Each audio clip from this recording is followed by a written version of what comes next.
రోజు ఆకుకూరలు తినలేకపోతున్నారా?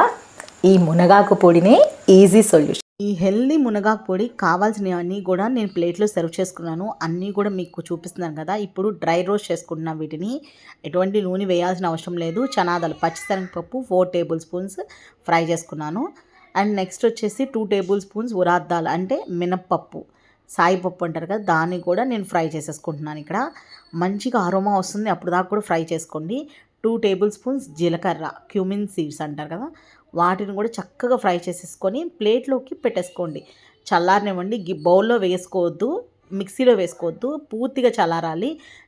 Red chillies బాగా మంట ఉన్నవి 8 to 10 తీసుకోవాలి. నేను పిల్లలకు చేస్తున్నాను కాబట్టి ఒక 7 తీసుకున్నాను. వీటిని అయితే తుంచేసి అంటే 2 భాగాలుగా చేసుకొని ఫ్రై చేసుకోండి. క్రిస్పీగా వస్తాయి, లోపల దాకా ఫ్రై అవుతుంది, చాలా బాగుంటుంది టేస్ట్. ఇక్కడ 2 కప్స్ మునగాకు ఆల్రెడీ నేను ఎండలో ఎండబెట్టుకున్నాను. అంటే బాగా ఎండలో కాదండి, దాని మీద క్లాత్ వేసేసుకొని ఎండలో మనకి ఎండబెట్టుకోవాలి. వాటిని ఒక్క 2 నిమిషాలు ఫ్రై చేసుకోవాలి. ఇక్కడ కరివేపాకును కూడా ఒక గుప్పెడు తీసుకొని వాటిని కూడా మనం ఫ్రై చేసేసుకున్నాము. మనకి కరివేపాకు అలా నల్లగా రాకుండా ఉండాలంటే ముందలే మీరు డ్రై చేసుకోండి. ఫస్ట్ తేమ లేకుండా డ్రై చేసుకున్నట్లయితే మీకు నల్లగా రాదు. అండ్ వెల్లుల్లి ఒక 6 to 7 తీసుకోండి.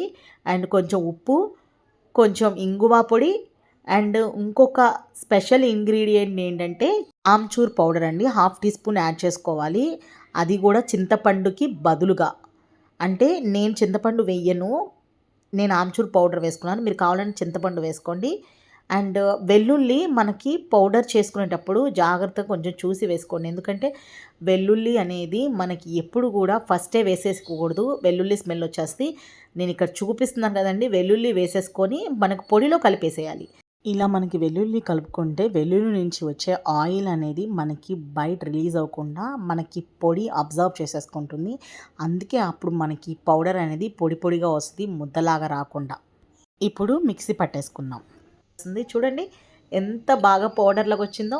చాలా రకాల హెల్దీ పొడిస్ ఉన్నాయండి, నెక్స్ట్ వీడియోస్లో నేను మీతో షేర్ చేసుకుంటాను. ఇప్పుడైతే ఈ మునగాకు కారపొడిని ఒక్క ముద్దలో, నెయ్యి ముద్దలో వేసుకొని తింటే ఉంటుందండి నెక్స్ట్ లెవెలే. మా పిల్లలకి మునగాకు ఎగ్ ఫ్రై చేస్తాను, ఎంత బాగుంటుందో. అది ఏమీ లేకపోయినా కర్రీ అది వేసుకొని తినేస్తారు.